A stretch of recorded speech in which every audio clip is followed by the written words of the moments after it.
If I told you that you could walk through life and no one, yes, not your boss, not your ex, not even that one family member could ever push your buttons again, would you believe me? Well, today I will show you exactly how, because anger is in power. Control is when someone says something that insanely irritates you. Your body wants to fire back immediately. Your heart rate spikes, your words sharpen, and you feel like you need to defend yourself right in that moment. But here's the truth. Your first reaction is almost never your best reaction. The pause, that split-second space between what happens and what you do next, is where your power actually leaving you to think about it. How many times when you said something in anger and then minutes later, when you could take it back, that regret has happened because you reacted, not because you responded. That pause isn't weakness. It's strength. It's you saying, I control me. Nobody else. When you pass, you stop letting the outside world hijack your emotions. You become the driver instead of the passenger. Imagine someone cuts you off in traffic. Your instinct is to slam the horn, roll down the window, something you should. But pause. What if instead you take a deep breath? Remind yourself that you're probably just rushing to work and panicking about something in their life. Suddenly, you chose peace instead of chaos. That driver doesn't get to dictate the quality of your morning. You do. It works at home too. Picture this. You've had a long day. You walk into the house, and something sharp may even be unfair to your sibling or spouse. Your first impulse is to defend yourself, fight back, prove them wrong. But pause, ask yourself, do I want to win this argument, or do I want to win peace? 9 times out of 10, it's not about you anyway. They're tired, they're stressed, they're carrying their own battles. By pausing, you save yourself from an unnecessary war. You start seeing the situation for what it is meant by what your anger makes it out to be. The pause is where perspective enters. Think of a text message. That one letter of someone's replies can ruin your mood if you let it go. You instinctively think they're upset, ignoring you being cold. Your instinct might be to snap back, to send something passive-aggressive. But pause. Maybe they are busy. Maybe their battery is about to die. Maybe they are not as absorbed with punctuation as you are. That pause prevents you from misreading the entire situation. That pause serves relationships, friendships, opportunities, and your own peace of mind. There's a reason why people don't rush to respond. Give them their own time. They breathe. They let the wave of emotion rise and then fall. Because emotions are temporary. Anger feels permanent in the moment. But if you give it 60 seconds, it starts to shrink. If you give it 5 minutes, it almost disappears. By pausing, you let the emotion settle. And then you can act with intensity instead of impulse. Think about leaders. You respect work, steady, unshaken people. They don't explode at every insult. They don't break down at every small thing. Why? Because they've mastered the pause. They've understood that the loudest person in the room is rarely the most powerful one. Power is work. Power is composed. Power knows it doesn't need to prove itself in every battle. In your daily life, every argument, every frustration is a choice. Give yourself away your power instantly or hold it by pausing. Somebody gossips about you at work. Pause. Don't storm into the room defending yourself. Silence and meekness will expose their insecurity louder than any words you could shout. Somebody pause something negative about you online. Pause. Don't respond with hate. Let your success be your response. That pause will protect your reputation more than anger ever could. The pause is your shield. It's the invisible armor you wear in a world that's constantly trying to provoke you. Every time you pause before reacting, you're not just avoiding conflict. You're training your mind, building an emotional muscle, and showing the world that you're unshakable. People may throw words, actions, and negativity your way. But if you can pause, if you can breathe, if you can hold back that 1 second, you're already lost. Confidence is not always about being the loudest in the room, the one with the most words, or the person who dominates every conversation. True confidence, of course, shows up in silence, the kind of silence that doesn't scream you, but still commands respect. Silent confidence is when you don't feel the need to explain yourself to everyone. When you don't chase validation. And when you let your presence speak louder than your words. It's not arrogance. It's not coldness. It's knowing that you're enough without putting on a performance for the world. Think about that meeting at work where one person constantly interrupts, raises their voice, tries to prove they're the smartest in the room. Then there's that one individual who sits back, listens carefully, and only speaks when it actually matters. Who do people respect more? The one filling the air with noise, or the one whose silence makes their words carry more weight? Silence gives strength to your voice. It says, I don't need to fight for attention. Attention finds me. Looks at daily life. A friend tries to provoke you with a sarcastic comment. The natural impulse is to clap back. Defend yourself. Throw another sarcastic line back. But when you smile, stay quiet and keep moving. That silence is louder than any comeback. You're not saying I'm ignoring you. You're saying I'm not available for petty battles. That's confidence. That's control. The person trying to get under your skin loses power. The second, you show them you're untouchable without attacking a single word. Think about arguments in relationships. A heated fight where both people are shouting, pointing fingers, saying things they don't even mean. In the middle of that storm, silent confidence means not adding more fire to the flames. You don't slam the door. You don't scream louder. You don't throw words like knives. Instead, you breathe. You listen. You speak only when your words will move you instead of hurt. That calmness shifts the energy in the room.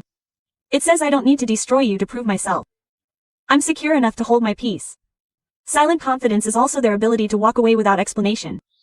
Someone disrespects you, belittles you, or doesn't see your value. You don't beg them to change. You don't sit there arguing your worth. You walk away with your head held high because you understand that your energy is priceless. You don't trade it for cheap drama. You don't explain to people who are committed to misunderstanding you. Your silence says everything your words never could. I know my value and I don't need you to confirm it. Even in social media, silent confidence is rare but powerful. Everyone is racing to prove something. Posting every move, clapping back at every negative comment, needing likes and applause to feel validated. But the real power is when you don't need to post every win, when you don't need to answer every critic. When you let your growth, your actions, and your success do the talking. Silence is magnetic because it's mysterious. People start to wonder. What are they thinking? Why aren't they reacting? And that mystery builds respect.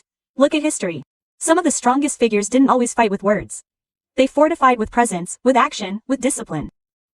A work leader who stands firm without raising their voice is far more respected than the one who shouts to be heard. Silent confidence doesn't need to announce itself. It's felt. It's the energy that fills the room when you walk in, even if you don't say much. In your daily life, think of all the little situations where you could practice this. Someone cuts in line at the grocery store. Silent confidence is choosing not to explore for over 5 extra minutes. Someone spreads rumors about you. Silent confidence is letting their words fade while your character stays strong. Someone tries to mock your dreams. Silent confidence is working in silence, and letting your success later shut their mouths. Your silence is not empty, it's powerful. It's intense, it proves that you are not shaken by noise, because true confidence doesn't need to shout. When people hurt you with their words and their actions, most of the time it has nothing to do with you and everything to do with them. This is what projection is. It's when people take the weight of their own insecurities, frustrations, fears and failures and throw it at you because they don't know how to carry it themselves. If someone feels small, they will try to make you feel smaller. If they are drowning in negativity, they will try to drag you under with them.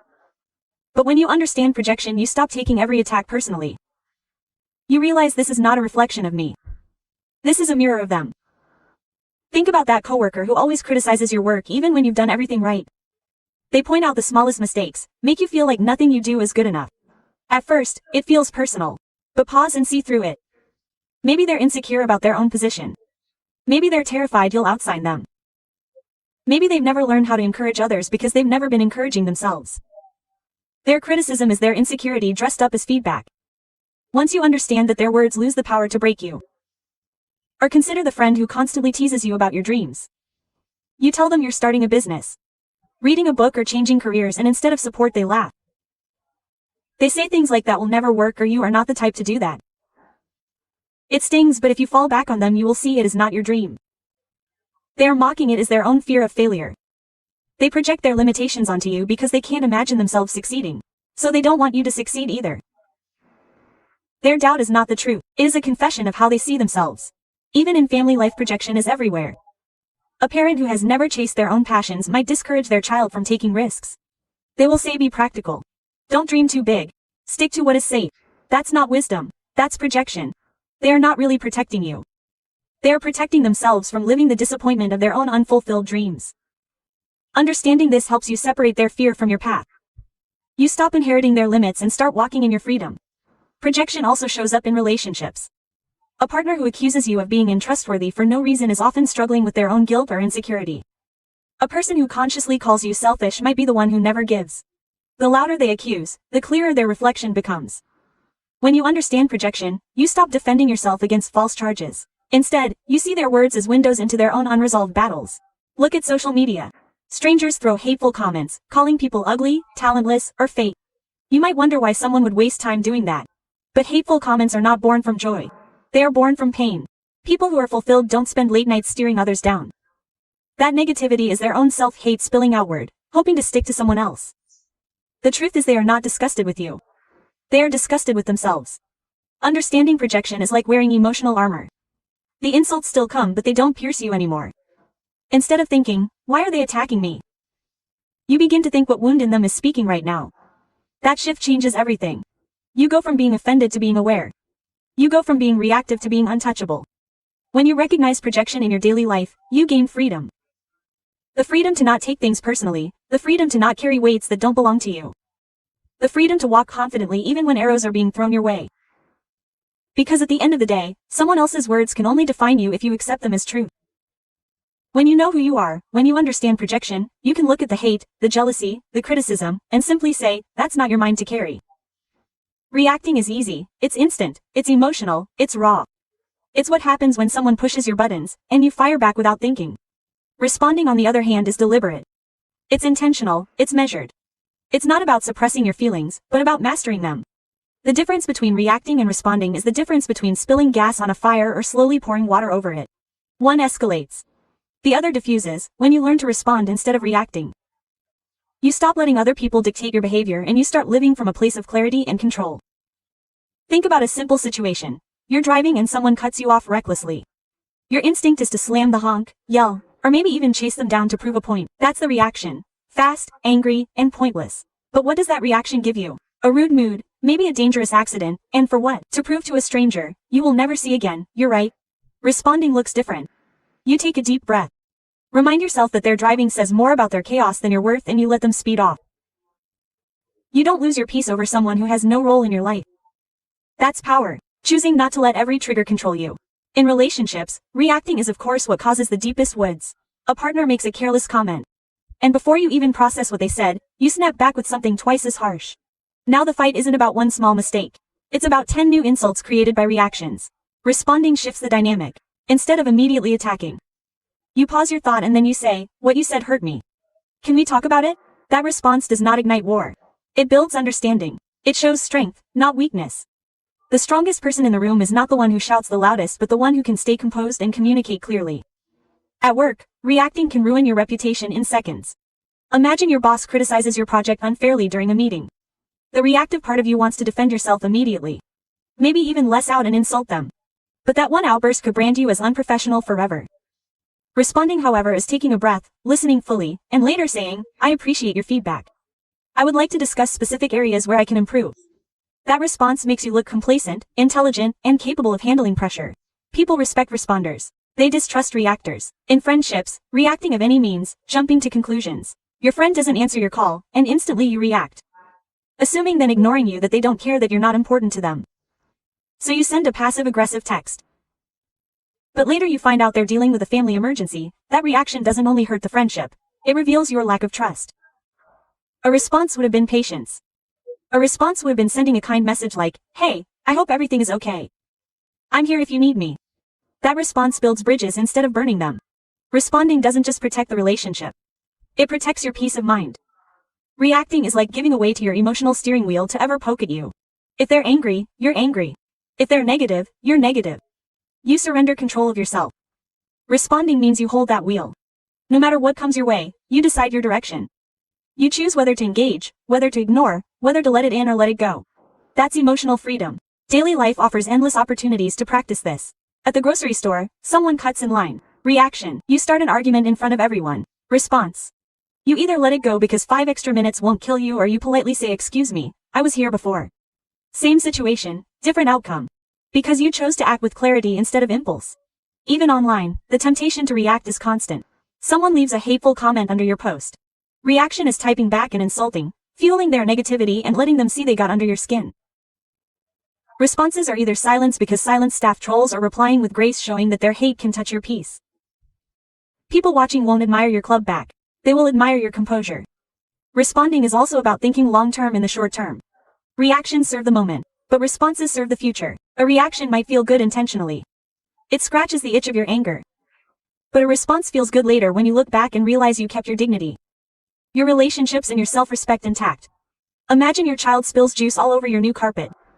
The reaction is to shame them, to make them cry. The response is to calmly address the mess. Teach them to be careful and protect the bond and you share. Years later your child won't remember the juice, but they will remember whether you made them feel safe or ashamed. Responses become legacies. Reactions destroy them. The difference is simple but life-changing. Reacting is about being in control. Responding is about being in control. Reacting: if you push me I fall. Responding: if you push me I stand firm.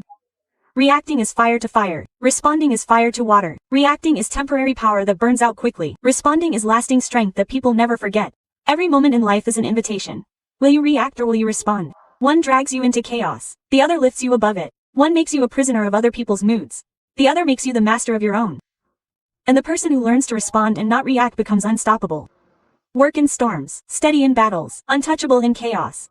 Your energy is the most valuable currency you own. More valuable than money, more valuable than possessions, more valuable than anything else you carry. Because while money can be earned again and again, energy does not come back the same way once it is spent. Every conversation you engage in, every argument you entertain, every thought you allow into your mind, that's a transaction. The question is, are you investing wisely, or are you going bankrupt without even realizing it? Think about your phone battery. When it's at 100%, you feel unstoppable. But as it drains, you start being careful. You close apps you don't need. You lower the brightness. You protect it, so it lasts longer. Why don't we treat our personal energy the same way? Every argument, every toxic interaction, every worry is like an app running in the background, draining you little by little. Protecting your energy is not selfish. It's survival. Look at the workplace. Your coworkers who gossip all day, complaining about the boss, the projects, the clients. If you keep engaging in those conversations, you're spending your energy on negativity, and what you get in return is nothing but stress, drama, and a bad reputation.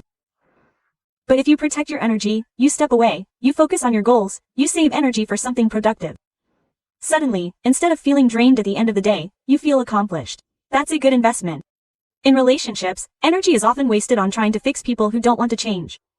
You give and give, you explain, you argue, you fight for them to see your worth. And each time you're making jewels from your own energy bank. But the truth is, not everyone deserves that access. Protecting your energy sometimes means walking away from people you love, because love without respect is bankruptcy. Protecting your energy means understanding that not every battle is yours to fight. Not every person is yours to save. Even in family, the closest circle, energy leaks happen when you let every negative comment get under your skin. A parent criticizes, a sibling mocks, and an uncle doubts your choices. If you spend energy defending yourself at every turn, your life is exhausted. But protecting your energy means choosing your battles. Not every comment requires a counter-argument. Not every doubt needs proving wrong. Sometimes silence is the best investment of energy because it preserves your peace. Social media is another place where energy is constantly stolen. You scroll for hours, comparing your life to filter pictures of strangers. Letting likes and comments dictate your mood. That's you giving away your energy for free. Protecting your energy online means setting boundaries, muting accounts that make you feel small, limiting your time, and focusing on creating instead of consuming. Because every scroll is a withdrawal, and you need to ask yourself, I'm spending on growth or wasting on noise? Think about anger. Every time you react in rage, you spend energy on people who don't even deserve your attention. Someone cuts you in line, someone posts something nasty, someone doesn't like your idea. Do they deserve hours of your mental space? Protecting your energy means saying, I don't have the time or the budget to waste on this. Because just like money, if you spend carelessly, you will be broke before you even realize it. Protecting your energy is also about your thoughts. Worrying about the future, regretting the past. These are like invisible bills. You keep paying without reason. You wake up tired not because of what you did, but because of what you thought. Protecting your energy means guarding your mind, feeding it with positivity, with discipline, with focus. It means realizing that your attention is expensive, and not everything deserves to buy it. Daily life gives endless examples. Someone invites you into drama. Decline. Someone asks you to fight their battles. Refuse. Someone keeps pulling you into negativity. Distance yourself. Protecting your energy is not about being cold. It's about being wise. You wouldn't hand your credit card to every stranger on the street. So, why hand your emotional energy to everyone who demands it? Imagine if every morning you woke up with a limited number of coins representing your energy. Where would you spend them? On gossip, jealousy, anger, and meaningless arguments, or on growth, love, peace, and purpose? The difference between people who thrive and people who collapse is not just talent or opportunity. It's how they spend their energy. The ones who win are not the ones who fight every battle, but the ones who choose their battles wisely. Energy, like currency, can either multiply or disappear. Invest it in exercise and it gives you more strength. Invest it in kindness and it returns respect. Invest it in learning and it grows as wisdom. But spend it on bitterness and it multiplies into stress. Spend it on toxic people and it multiplies into chaos. Spend it on proving yourself to your daughters and it multiplies into exhaustion. The math is simple. Where your energy goes, your life flows. Protecting your energy is one of the most powerful forms of self-respect. It says I value myself too much to be drained by things that don't matter. It says I choose peace over chaos, focus over destruction, growth over gossip. And once you start protecting your energy like the rare currency it is, you'll notice you're not just surviving. You're thriving because you finally learned the difference between wasting and investing. Perspective is everything. Two people can go through the same situation and walk away with two completely different experiences. Not because the situation was different, but because the way they look at it was. Life doesn't always change, but the way you can see it. Shifting your perspective is like cleaning a dirty window. The outside world doesn't change, but suddenly you can see it clearly. The moment you learn to shift perspective, you stop being a prisoner of circumstances and start being the master of how those circumstances affect you. Think about when someone insults you. The first instinct is to get angry, to take it as a personal attack. But shifting perspective results in thinking that you are disrespecting me. Ask yourself, why are they saying this? What pain or insecurity in them is showing right now? Suddenly, it's not about your worth, it's about their struggle.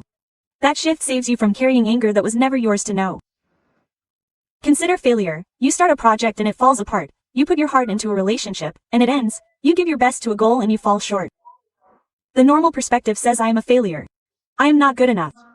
But shift perspective and it becomes this was my training ground. This is experience I couldn't have done anyone else. I didn't lose. I learned. When you see failure as a teacher instead of a punishment, you stop fearing it. You begin to embrace it as part of your growth. Even stress looks different with a perspective shift. Imagine being stuck in traffic for an hour. The reactive perspective is frustration. This is wasting my time, my whole day is ruined. But shift perspective and suddenly that hour becomes a gift. Time to listen to an audiobook, reflect on your goals, or just breathe in silence. The situation didn't change, but your experience of it did. That's the power of perspective. Relationships to transform and perspective shifts. A friend doesn't call you back at first, you feel ignored, unloved, forgotten, but shift perspective. Maybe they are overwhelmed, maybe they are carrying a burden, they don't know how to talk about it, maybe there's nothing to do with you. Instead of resentment, you feel compassion. That shift saves friendships and keeps your heart light. Even criticism becomes a tool when you see it differently. Someone points out your flaws, mocks your work, and doubts your dreams. The default perspective is offense. They're tearing me down. But shift perspective and see they just give me free feedback. They just reveal the weak spots. I can improve. When you start treating criticism as a mirror instead of a hammer, you stop breaking under it and start building from it. Look at challenges. Most people see them as obstacles in the way. But when you shift perspective, you realize challenges are gyms for the soul. Just as weights in the gym tear your muscles to rebuild them stronger, life's challenges break comfort to build character. The harder the challenge, the greater the strength you walk away with. Instead of saying, why me? You start saying, try me. That single shift turns a victim into a warrior. Shifting perspective also changes how you see people. That boss who is always tough on you. Maybe they see potential in you that you don't see in yourself. That person who walks away from your life. Maybe they were clearing space for someone better to arrive. That season of loneliness you are in. Maybe is not punishment but preparation, giving you space to grow without distractions. Life is always speaking, but you only hear it when you look from a different angle. Daily frustrations lose their grip when perspective changes. The flight gut is delayed. Instead of rage, see it as protection. You don't know what you have been spared from. You lost money in a deal. Instead of despair, see it as tuition. You paid for wisdom. That will make you richer in the future. You faced rejection from someone you loved. Instead of seeing it as a loss, see it as redirection towards someone who will truly value you. With a shift in perspective, pain becomes purpose and delay becomes direction. Even times it looks different when you shift perspective. Most people say I have to go to work. I have to pay bills. I have to exercise. That's an obligation, but the shift in perspective is that I get to go to work. I get to provide. I get to move my body and stay healthy. Suddenly what felt like a burden becomes a blessing. Gratitude is born the moment perspective shifts. Life isn't always about changing the situation. Sometimes it's about changing the lens you see it through. The same storm that breaks one person can water the seeds of another. The same fire that destroys wood can refine gold. The same dark night that blinds some can reveal stars to others. The power isn't always in what happens. It's in how you choose to see it. Life is not happening against you. It is happening for you. The struggles, the heartbreaks, the bitterness, the failures, they are not curses, they are invitations. Invitations to rise, to discover the power that lies dormant within you, to step into the arena of life not as a victim, but as a creator. Every single breath you take is proof that you are not finished. Proof that there is still a battle worth fighting, a dream worth chasing, and a destiny worth becoming. Too many people surrender their crowns to circumstances. They let fear dictate their path. They let other people's opinions become their presence, and they let pain silence their fire. But hear me now, your story is not over. The pages ahead can be written with hope, if you dare to hold the pain in your own hands. Remember, this size storms are not here to drown you. They are here to teach you how to sail. The weight you feel pressing down on your chest is not here to break you. It is to shape you into a warrior capable of carrying greatness. The world is not kind to those who bow too easily. Life bows to the one who stands tall, who refuses to bend when the winds of doubt try to snap them. The difference between the weak and the strong is not what they go through. It is how they rise after what they go through. Think about it. Diamonds are made under pressure. Gold is purified by fire, and the mightiest trees grow against the strongest winds. Why do you think life gives you challenges? Because it knows you are capable of more than you can even imagine. You are not being punished. You are being prepared. Every closed door was not rejection, it was redirection. Every delay was not denial, it was protection. What is meant for you will not pass you. But what is meant to grow will not spare you. People will underestimate you. They will question your worth. Laugh at your dreams and try to put limits on your sky. Let them. Because one day they will see the same person. And those doubted rise to heights they could never reach. And when that day comes, don't waste your energy proving them wrong. Use that energy to prove yourself right. Greatness is not about knowing. It is about presence. You don't need to shout when your life itself becomes the loudest statement. So rise every morning with this fire. That you will not waste this day. You will not trade your power for approval. And you will not shrink to make others comfortable. The time for waiting is over. The time for doubting is over. The time for living halfway is over. This is your season to claim everything life has been whispering to your heart in those silent moments. This is your season to demand more from yourself. To break the chase of excuses, to finally stop surviving and start thriving. And when fear knocks at your door, answer it with courage. When insecurity tries to whisper that you are not enough, silence it with truth. Because you are more than enough. You have been through too much, survived too much, endured too much, to let anything small shake you now. Do you carry scars? Yes, but those scars are not weaknesses. There are symbols of victories you already won. The world does not belong to the doubters, it belongs to the doors. It does not belong to those who play it safe. It belongs to those who risk everything for a dream only they can see. And right now, that dream burning inside you is waiting for your courage to set it free. Life has no rears, no second drafts. It is being written now in this very moment. So make it legendary. The crown is already yours. The throne has been waiting, and the only question left is, where will you rise to it?